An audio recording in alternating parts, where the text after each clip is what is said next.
Hello to everyone, Jai Hind and I welcome you all on Abhipedia Defense Platform powered by Abhimanyu IAS। आज की इस video को हम लोग discuss करेंगे एनडीए की नेक्स्ट स्ट्रैटेजी क्या होनी चाहिए। आपने एनडीए का मैंने कल वीडियो बनाई थी कि जो एग्ज़ाम है वो नवंबर में हुआ था, कब प्रोबेबल डेट्स है कि एनडीए का रिजल्ट आ जाए। उसी दिन शाम को एनडीए का रिजल्ट आ गया। तो मैंने आपको एक चीज़ उस चीज़ के अंदर बोली थी, मैंने कहा था कि यूपीएससी की तरफ से ज़्यादा डिले नहीं होता। यूपीएससी चाहे तो वो 10 दिन में भी रिजल्ट निकाल सकती है और वो चाहे तो उसको 20 दिन 25 दिन या जितना टाइम लेने को ले सकती है, लेकिन उसकी इतनी एफिशिएंसी प्रोडक्टिविटी है कि वो 10 दिन के अंदर भी चाहे जितना बड़ा एग्ज़ाम है वो उसका रिजल्ट वो निकाल सकती है, ताकि सारी जो डेडलाइन है वो मीट करे। राइट, तो यूपीएससी ने ऐसे ही किया कि कल शाम को रिजल्ट आ गया एनडीए का।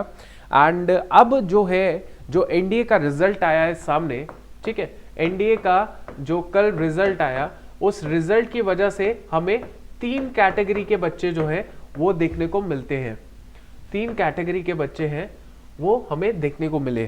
ठीक है, जो पहली कैटेगरी है वो कैटेगरी है फर्स्ट कैटेगरी, जिसमें आपको पास्ट बच्चे होंगे जिन्होंने पास कर लिया एग्जाम। ठीक है, दूसरी कैटेगरी के वो बच्चे होंगे जिनको बहुत ज्यादा उम्मीदें थी कि यार हमारे ना इतने मार्क्स बन रहे हैं, बट थोड़ी सी उनके बीच में ये भी शंका थी, क्या पता इस बार कट ऑफ ज्यादा चली जाए, क्या पता हम 1 नंबर से रह जाए, 2 नंबर से रह जाए, 3 नंबर से रह जाए, 5-10 नंबर से रह जाए। तो वो बच्चे थे जो बॉर्डर लाइन केस था। कौन से बच्चे? बॉर्डर लाइन केस वाले। ठीक है, सो दूसरी कैटेगरी बॉर्डर लाइन केस थी। ठीक है, और जो तीसरी कैटेगरी थी वो थे जो सिर्फ एग्जाम दे रहे थे but was not very serious. ठीक है, वेरी सिंसियर एफर्ट नहीं था उनका,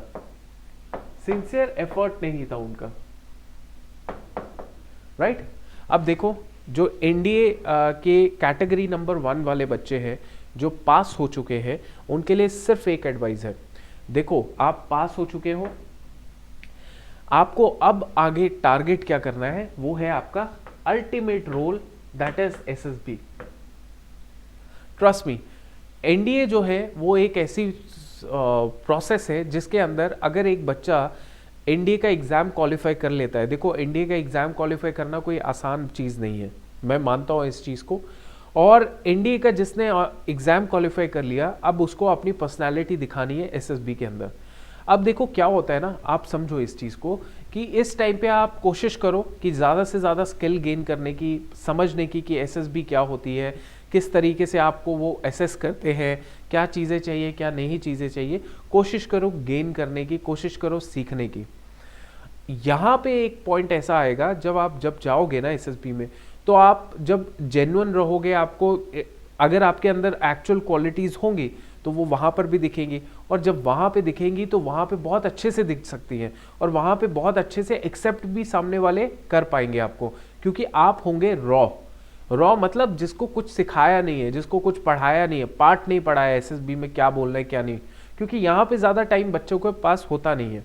राइट, तो यहाँ पे जो चांसेस होते हैं ना एसएसबी रिकमेंड होने के, फर्स्ट एसएसबी रिकमेंड होने के, वो बहुत ज़्यादा होते हैं अगर आप वो चीज़ें दिखा पा रहे हो जो ज़रूरत है आगे, रिकमेंडेड जो OLQs होती हैं उनको। समझ आ गया?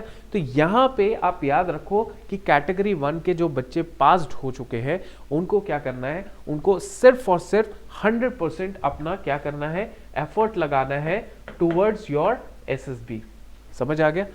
एसएसबी पे लगाओ पूरा अपना एफर्ट, सीखो क्या चीज़ें चाहिए फिजिकली, स्पोर्ट्स पर्सनालिटी, एक ऐसी पर्सनालिटी जो सोचने और जिसको सोल्यूशन निकालने में बहुत ज़्यादा टाइम नहीं लगता, जो डिसीजन मेकर होता है, quick decision maker after analysing everything, slot analysis करने वाला, जिसको करंट अफेयर की नॉलेज है, जिसको जो 4 बंदों के बीच में अपना पॉइंट ऑफ व्यू रख सकता है।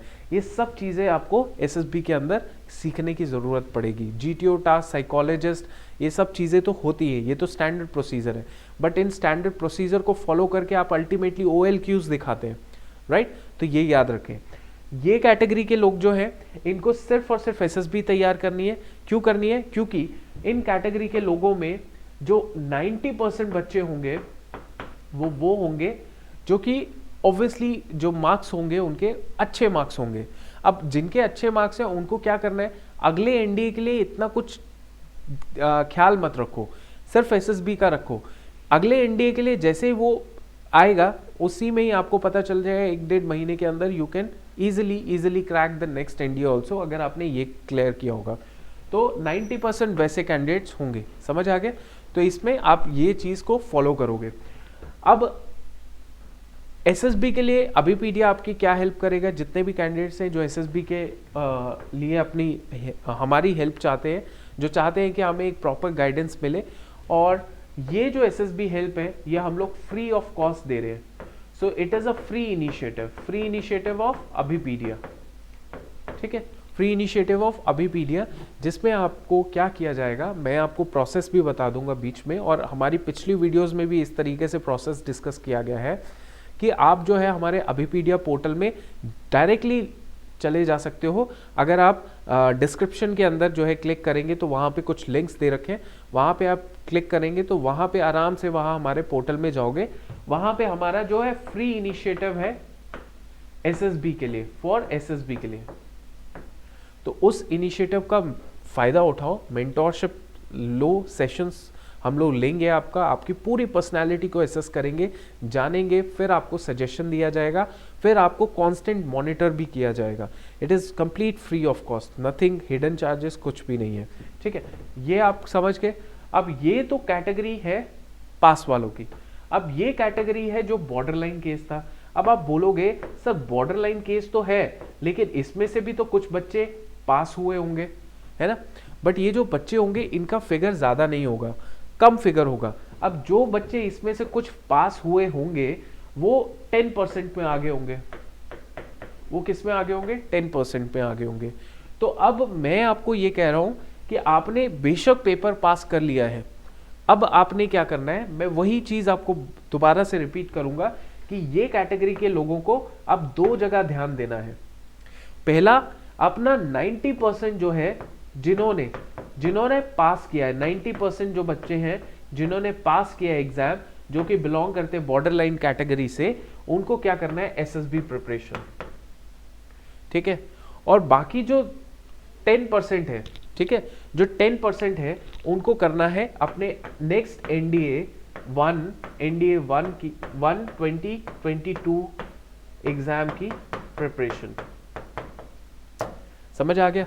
मेरे कहने का मतलब है कि जो कैटेगरी 2 के जो बॉर्डर लाइन बच्चे थे, जिनका ऑब्वियसली सभी का तो नहीं हुआ होगा, जिनका नहीं हुआ है उनको तो केवल और केवल क्या करना है, उनको केवल और केवल एनडीए 1 2021 को प्रिपेयर करना है केवल, ठीक है। क्योंकि आपका क्लियर नहीं हुआ, अब you need to assess more resources, आपको ज्यादा पढ़ाई करनी पड़ेगी, आपको ज्यादा अपना देखना पड़ेगा। और मैं तो आपको ये सबसे ज्यादा हाईएस्ट सजेशन दूंगा कि आप इतना जल्दी कीजिएगा कि सबसे पहले अपने आप को वीकनेसेस 1 या 2 दिन लगाइएगा टू अंडरस्टैंड, सेल्फ इंट्रोस्पेक्शन कीजिएगा कि मैं कैसे जो है वो वीकनेसेस देख रहा हूँ अपनी पढ़ाई के दौरान, क्या रीजन हुआ जिसकी वजह से मैं फेल हो गया, क्या रीजन था। वो 1 या 2 दिन तक अपना पूरा सेल्फ इंट्रोस्पेक्शन करो, फिर उसके बाद आगे स्ट्रैटेजी बनाओ।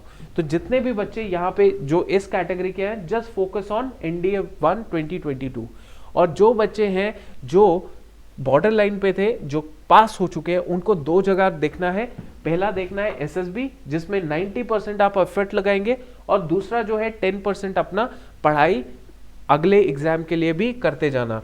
बट जब तक आपकी एसएसबी नहीं होती तब तक ये काम करना कि अपना एक्सपैंड करना होराइजन, जो बच्चे पास हो चुके हैं कैटेगरी 2 के, एक्सपैंड करना अपना होराइजन, ठीक है। क्योंकि आपने जितना पढ़ाई किया था वो सफिशिएंट नहीं था, इसीलिए आप कट ऑफ से 1-2 नंबर प्लस हुए हो, आपको कट ऑफ से ज्यादा लेकर आना है, अंडरस्टैंड। तो इतना ध्यान रखो कि आपको थोड़ा अपना वाइडर होराइजन करना पड़ेगा।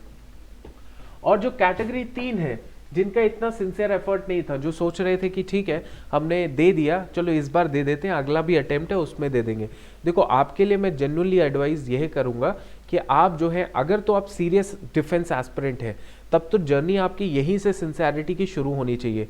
लेकिन आप सिर्फ उस बेसिस पे दे रहे हो कि हाँ चलो एक एक्सपीरियंस हो जाएगा यूपीएससी एग्जाम का, तो वो कोई सही अंडरस्टैंडिंग नहीं है।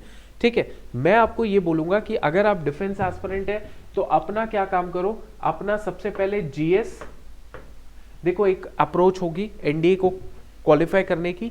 जिस बच्चे का साइंस बैकग्राउंड है, साइंस बैकग्राउंड मतलब जिस बच्चे की मैथमेटिक्स और साइंस अच्छी है, जिस बच्चे की मैथमेटिक्स और साइंस अच्छी है, उसको सिर्फ एक सब्जेक्ट और एक्सप्लेन पढ़ना है, ताकि आपका एक एनडीए का ओवरऑल जो है एग्जाम क्लियर हो जाए।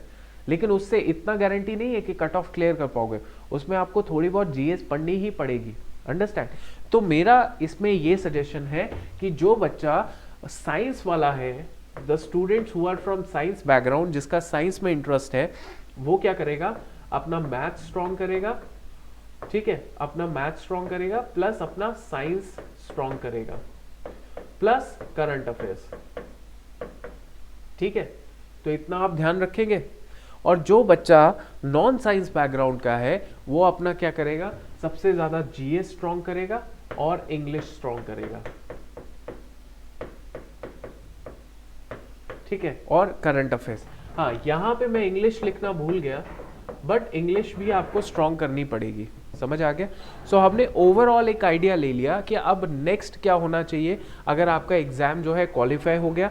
अगर नहीं क्वालिफाई हुआ और क्वालिफाई हो भी गया तो अच्छे मार्क्स नहीं है, कट ऑफ बॉर्डर लाइन वाला सिचुएशन। पूरा क्लैरिटी ले लिया, एक बार देख ले, एनडीए रिजल्ट निकल गया। कैटेगरी 1 में जो पास है, पास में मतलब अच्छे नंबरों से पास है, सीधा एसएसबी जाओ, 100% एफर्ट लगाओ और भूल जाओ रिटर्न नेक्स्ट ईयर के लिए। आपने एसएसबी में परफॉर्म करना है बेस्ट अपना। ठीक है, इसके अलावा दूसरा क्या है, आपके लिए फ्री इनिशिएटिव हमारा ये है। ठीक है, पोर्टल में जाओ और बेनिफिट उठाओ इस फ्री इनिशिएटिव का। दूसरा हमारा दूसरा जो कैंडिडेट होगा वो कौन सा होगा, वो कैंडिडेट होगा कैटेगरी 2 का, जिसमें बॉर्डर लाइन है मेजरली स्टूडेंट्स, जिसमें कुछ बच्चे पास हो चुके हैं। जो बच्चे पास हो चुके हैं बॉर्डर लाइन में, वो अपना 2 जगह ध्यान लगाएंगे। पहला 90% SSB, 10% written exam for next attempt. ठीक है, और जो बच्चे नहीं पास हुए उनको केवल और केवल रिटन के ऊपर ही फोकस करना है। एंड लास्ट कैटेगरी वो है जो बच्चे जो है ज्यादा सिंसियर नहीं थे इस बार, नेक्स्ट के लिए सिंसियर हैं। तो आपको क्या करना है, उस सिंसियरिटी को और अच्छा सिंसियरिटी दिखाओ, पढ़ाई करो। कैसे, साइंस वाले हो तो साइंस वाले मैथ्स, साइंस और करंट अफेयर और इंग्लिश को पक्का करो। नॉन साइंस वाले हो तो जीएस, इंग्लिश को करो और मैथ्स के बेसिक वो चीजें देखो जिससे काम आपका सॉल्व हो जाए। तरीका है, गाइडेंस है, तभी ये चीजें होंगी। ठीक है, सो हमने ये सब चीजें डिस्कस कर ली। I hope you enjoyed this lecture, आपको अंडरस्टैंड हुआ होगा हम लोग क्या बात कर रहे हैं।